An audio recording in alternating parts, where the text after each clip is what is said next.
Sydämen sykevälivaihtelu on erittäin hyvä mittari esimerkiksi palautumiselle ja stressille.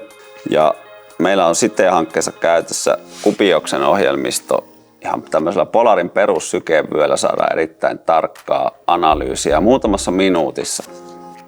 Eli sykevyö pistetään tänne paljasta ihoa vasten ja se paritetaan Bluetoothin kautta oman älypuhelimen kanssa, jonne on ladattu Kubioksen ohjelmisto. Samaa sykevyötä voi käyttää useampikin, koska mittaus kestää vain muutaman minuutin. Ja tosta pistetään startti ja ensin vähän rentoudutaan.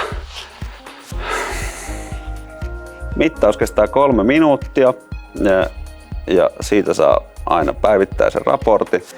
Mittauksen voi tehdä vaikka joka päivä ja saa sillä tavalla kerättyä dataa sitä omasta palautumisesta. Ja Kubioksen ohjelmistolla voidaan luoda myös erilaisia tiimejä, jolla me voidaan sitten seurata myös sitä koko tiimin palautumista.